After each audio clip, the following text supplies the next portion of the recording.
Magandang araw mga kaibigan. Ito, pag-usapan natin ngayon yung 2025 budget na inaprobahan na ng bicameral conference ng dalawang kapulungan ng Kongreso. Nako, galit na galit si Ted Filon. Yung mga dagdag bawas na pinaggagawa nila. Pakinggan natin yung kanyang birada sa ating mga mambabatas. Sigurado, ito ililikapan ng ingay. Ito pong isyong ito tungkol sa PhilHealth. Mamaya PhilHealth. po meron tayong panayam sa taga-PhilHealth mismo. Unfortunately, kasi nga po yung kanila pong presidente, si Mr. Ledesma, ay hindi po nagpapaunlak ng panayam. Mas mainam nga sana kung siya mismo ang ating makapanayam para natin makuha ang kanyang... Okay, ang PhilHealth kasi, zero budget ngayon. Walang subsidy. Dahil daw may reserve fund na 600 billion ang PhilHealth. So maraming bumabatikos dyan. Bakit ayaw magpa-interview yung PhilHealth CEO and President? Ang panig at para na sa usapin ito, no? Yung pong zero subsidy from the national government po ang PhilHealth. Ang kanila pong spokesperson, ang ating makakausap. Okay po naman yun. Para lang po natin malaman ano ba ang implikasyon nito sa ating lahat. Tama. Ito ba ang magsisilbing dahil po sa zero subsidy? Madadagdagan po ba yung binabayaran ng bawat miyembro ng PhilHealth? Kakataas lang, baby girl. Paano kung biglang isipin nila? Kakayanin ba nung budget na meron sila ngayon, yung pangtustos? Sa napakaraming miyembro, mapa-indirect o direct contributors yan. Sige po. So, ano ba ang implikasyon nito sa buhay nating lahat, mga kapatid? Hindi ko muna uubusin pong ating 15 minutes kasi po by 6:30 po tayo obligado na po magkatid ng balita, ano, mga kapatid. Pero maganda siguro, girl, na una ho muna ay ating pong maunawaan na sa lahat ng mga nakikinig ngayon sa atin, sa lahat po ng mga Pilipinong inaabot ng ating broadcast ngayon dahil nga po sa pagkakapasa ng Universal Healthcare Act, UHC, obligado po ang pamahalaan na lahat ng Pilipino ay maging miyembro ng PhilHealth. Alright? Ngayon mga kapatid, ang PhilHealth po kasi ay isang, kumbaga ang tawag dyan po ay government-owned and controlled corporation. Kakaiba po ito. Hindi po ito yung mga pangkaraniwang mga departamento o bureau na pinupunduhan po ng gobyerno. Diba? Kagaya po halimbawa ng DOTR, kagagalitan mo sila, girl. Ha? Kayo, panihingin nyo ng pera. Hindi naman uuubos. Underspending kayo. Oo. Dahil dyan, babawasan namin kayo ng pondo. Tama. Dahil dyan, bibigyan namin kayo ng 1 peso budget. Yan. Bibigyan namin kayo ng, the word for the day is leksyon. Sabi po kahapon ni Madam Chair, Senator Grace Poe. leksyon daw po sa PhilHealth. Opo. Yung po kasi ay national, yung po kasi ay isang departamento. Itong PhilHealth, pardon me for the word, ito po ay kakaibang animal. Iba po ito eh. Opo, ito po ay government-owned and controlled corporation. Ito po ang health insurer nating lahat ng mga Pilipino. At ito po mga kapatid ay merong pong pinanggagalingang pondo. Alright, sa ilalim mo ng batas mga kapatid, saan-saan ho ba dapat kumukuha po ng pondo ang PhilHealth? Kaya ko na ba sisimulan to? Simulan mo na. Meron pa tayong mga ilang minuto. Ituloy mo. Nanggigigil ako sa'yo. Huwag mo kaming binibitin. Mamaya na. Okay, para na po niyo maintindihan na. So, maliban po mga kapatid dito po sa mga sinasabi yung dapat pagkunan ng pondo, may obligasyon din po ang national government sa subsidiya. Bakit? Kasi po, hindi ka rin nakakasiguro mga kapatid, di ho ba, no? Doon po sa koleksyon ng buwis. Kasi depende po yan sa laki ng koleksyon sa mga kumukonsumo po ng alcohol at naninigarilyo at maging ito ngayon, itong mga vape na ito at maging pagkain po ng mga matatamis. Yan, pagkainom ng mga matatamis. Alright? Maliban po naman dyan, obligasyon din po ng gobyerno na masiguro na yung pong mga indirect members po ng PhilHealth ay nakapagbabayad ng contribution. Otherwise, baka po dumating ang pagkakataon na kapusin sa pera ito para po sa kaukulang benepisyo ng mga Pilipino. Alright. Mga kapatid, ano po, sino-sino ho ba ang sinasabi pong indirect members ng ating pong Philippine Health Insurance Corporation? Opo. Ito po yung mga indigent families identified by the DSWD. Mga benepisyaryo po ng Pantawid Pamilya Pilipino Program, mga mahihirap na senior citizen, mga persons with disabilities, patients identified at point of service or those who are not yet in the PhilHealth database but are financially incapable to pay premiums. All Filipinos aged 21 years old and above who cannot pay the premiums. Sangguniang kabataan officials, sila po yung sinasabi ko na indirect members, indirect contributors. So, sino ho ang magbabayad ng kanilang premium contribution?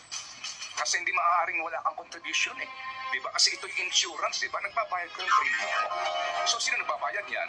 Well, yan ay binabayaran ng gobyerno at maging, halimbawa po dito sa batasa, ng PCSO at ng PAGCOR.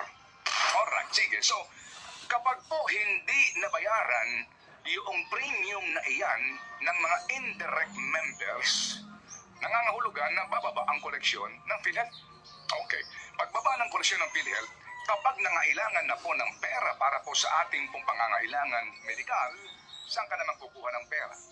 Hindi po ba? So mamaya hahabaan natin itong diskusyon na ito. But basically po dito, sinasabi pong pagturo ng leksyon, kanino? Sino po ang kanilang gustong turuan ng leksyon? Yan na. Yan ang issue.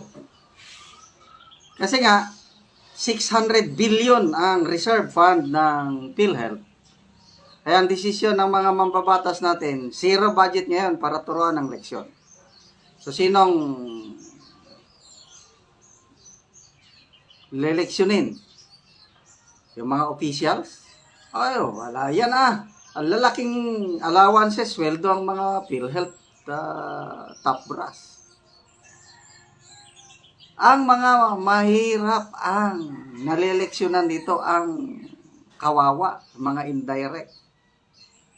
Kasi pag napakyas yung pagkolekta ng contribution, yung mga indirect, kawawa ang mga kapuspalad. Yan ang marami. May narinig ako kanina si Atty. Vic Rodriguez, ganyan din ang punto niya. Ang kawawa dyan, yung mga mahirap. Ito si Ledesma, si Mr. Ledesma ba ang pinuturuan na leksyon dito? O si Secretary Ted Arbosa na tumatayo pong ex-officio chairman po ng PhilHealth Board? O ang mga PhilHealth officers ba? Dahil daw po may pera kayo eh. Hindi nyo naman ginagaste. Kaya nga pinulang kayo ng 18.9 billion eh. Diba? Ay, pero hindi na maulit. Magkano raw ang kanilang? 89, ang kanilang reserve funds as of now ay 600 billion pesos. Sinasabi pa ni Senator Grace Poe na nakatabi lang yan sa hindi natin malaman kung saan bank account. At mas mataas pa yung inflation kaysa sa kinikita daw ng reserve funds na iyan.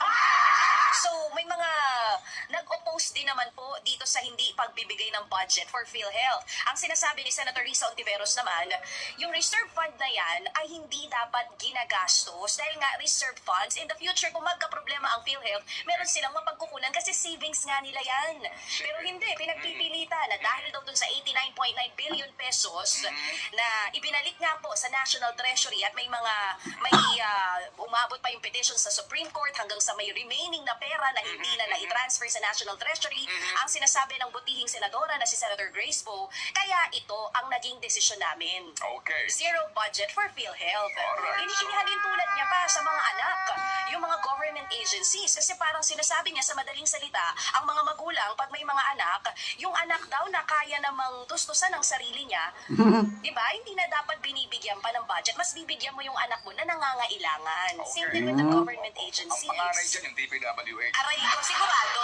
Hindi, mali, hindi panganay. Ang paborito mong anak. Sorry po. Favorite child is DPWH. So, para din daw leksyon. Kaya nga po, so leksyon po, para kanino? Ito bang leksyon na ito ay ramdam nitong anong pangalan ito, si Ledesma ulit? Nakakalimutan ko lagi. Emmanuel. Ito bang leksyon na ito ay mararamdaman ni Emmanuel Ledesma? Palagay ko po hindi. Yes. Diba?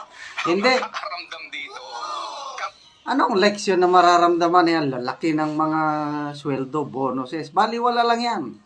Ibit balikat yan. Ang pinaparusahan, mga mahirap itong desisyon na ito na zero budget. na naman, ang pangkaraniwang mamamayan na naman ang kinakailangan pong magdusa, magsakripisyo sa kamalian ng mga opisyal ng bayan. Bakit yung ikaw ninyo? Kapag po mga kapatid kinapos, ang contribution sa mga indirect members, sa bilang po na 42 milyones, more or less na mga indirect members, alright, sa 500 pesos po na premium sa kada buwan, yan po'y 21 billion na kagad. Mga kapatid, sa loob ng isang taon, magkano po iyan? Sige po, so dyan muna tayo magtatapos. Dahil mahaba-haba pong kwentuhan ito, ang atin po lamang mga kapatid sa ating mga kababayan. Sana po naman, sa mga isyong ito, makialam na po tayo. Nangyayari po ang lahat ng ito. Ito hong sistemang pinatutupad nila. Sa pambansang budget, palagay ko po, hinahayaan natin itong mangyari. Kaya po ito'y paulit-ulit lamang na nangyari.